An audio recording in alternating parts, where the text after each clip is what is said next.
Hi guys, I'm going to go through this lesson with you. It is review, but I'm also going to show you some ways to incorporate the graphing calculator with this, okay? So I'm sure you remember y equals mx plus b, which is slope-intercept form.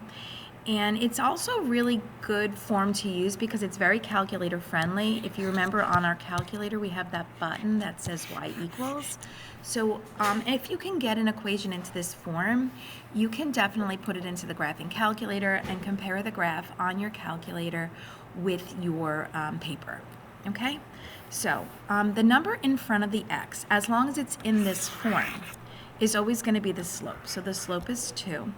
And the y-intercept is -4. Now, we say the y-intercept is just the number. It is also a point. The point would be 0, -4. But when we ask for the y-intercept, we just want the number, the constant, okay? So the slope is 1/2, and the y-intercept is 3. The slope is -2, and the y-intercept is 4. The slope is 4, and the y-intercept is -6. Good morning, Carl Place. Just like a normal school day, right? Minutes, music is starting in the lobby. Just 3/4 and then 1. 3, and then you'll notice there's no number being added, so therefore it would be like adding a 0. When you look at y equals 7, you can think of that as the fact that there are no x's there. If there are no x's there, there are 0 x's there. So the slope would be 0, and the y-intercept would be 7. Okay? Now, just a little bit about this line. When a line goes through the origin, it is also called proportionate. So that's going to go through the origin because the y-intercept is 0.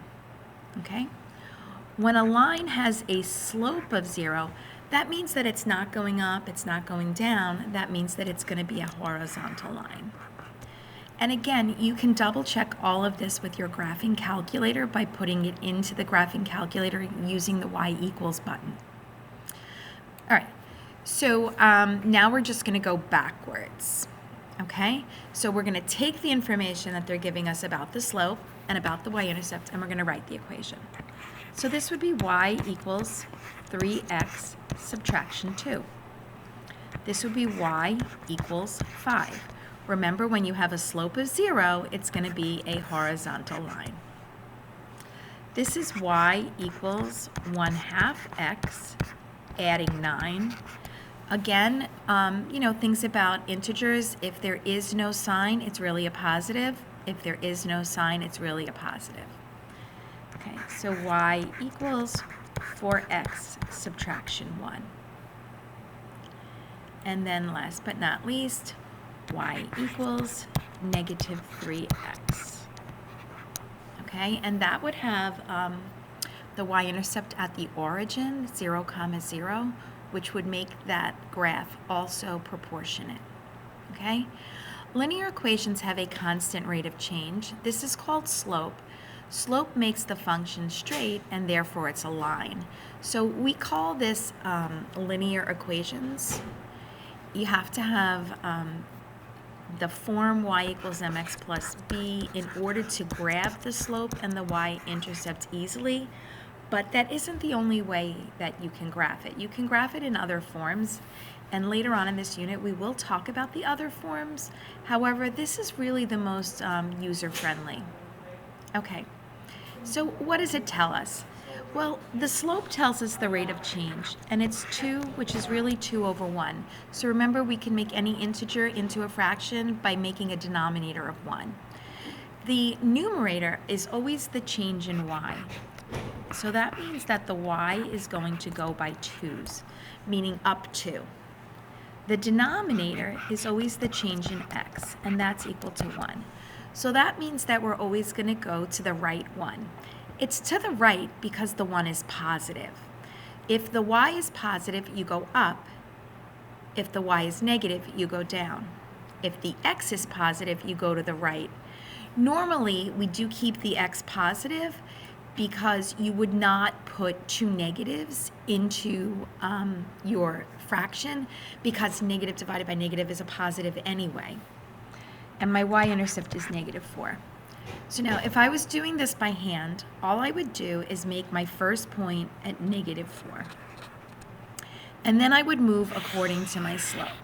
So I like to say that I begin at the B, which is -4, and I move according to my slope. So my slope says go up 2, right 1, up 2, right 1. And I would suggest you do this 3 or 4 times, depending on how much room you have. And then definitely break out a ruler, because with a ruler, you can make that line straight, and all lines are straight. So you'll notice mine's slightly crooked because I can't put a ruler on the screen. Okay, now, this is the y-intercept right here, -4. And we have another intercept called the x-intercept, and that x-intercept is at 2. These are important points, and when we get into graphs that have meaning or stories or context, we will talk about why they're important, okay? So again, I look at my equation, and I do want my equation to be in y equals mx plus b. If it's in that form, I can easily grab the slope. I can easily grab the y-intercept. Okay? Since the slope is negative, that means that I'm going to go 2 down. Since the x, the change in x, is positive, I'm going to go 1 to the right. So I'm going to start at 4, and I'm going to go 2 down and 1 to the right. And you just want to make a few points until you have enough for your ruler. And then you want to just take your ruler and line it up. And again, I didn't do such a great job, but it would look like that. This point right here, this is my y-intercept, it's 4. And this point right here is my x-intercept, it's 2. Okay? Usually the y-intercept is an integer because it's in y equals mx plus b form, but it doesn't have to be. It could be a decimal, and the same holds true for the x-intercept. Okay? So I'll do just one more with you. The slope is 1/2. It already is a fraction, that's nice. The y-intercept is -3. So I'm going to start at -3, and 1 is going up, and 2 is going to the right, because the slope is 1/2.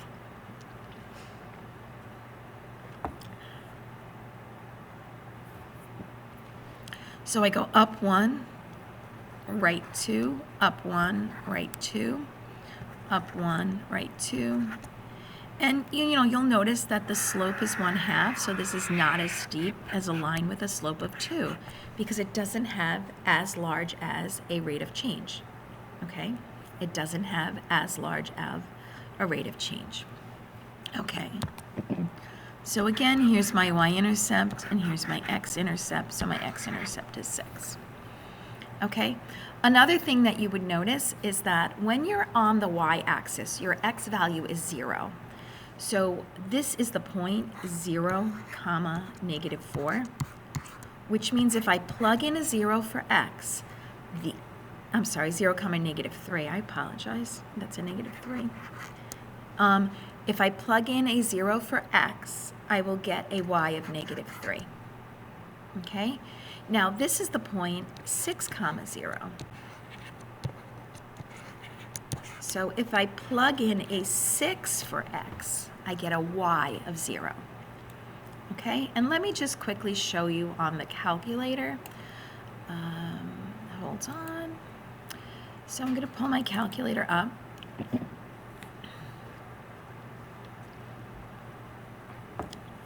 And it's really, really simple on the calculator. It's just a matter of typing it in and then comparing your picture to the picture on the page.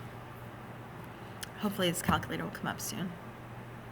Okay, so all you do is hit the y equals button, clear out whatever's there, and you do want to make sure that up here there is nothing highlighted. If there is, you do have to turn these off.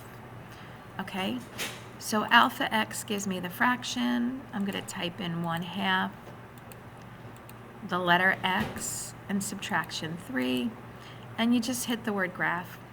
That's it, and you can compare that picture to your page. Another thing you can do is hit second graph, which gives you the table. Nobody's going to like that table, so I'm going to reset it. I'm going to start my table at 0, and I'm going to go up by 1s. You do want to do that if you get some weird numbers on your table. So that's second window for table set. And now I go back to the table, and you'll see it's nice. Now you will notice that every other point, or maybe only the even numbers, give you nice plottable points. So I would only use even numbers. You do not have to use every number, because you can't use every number because lines are infinite. All right, so make sure you just hit the Y equals button, type in what you got, hit the word graph, look at your picture, compare it to your paper, hit second graph, look at your table, and compare it to your picture. Okay, you can also draw a table of values on the side if that helps you graph. Hope you have a great day and happy learning.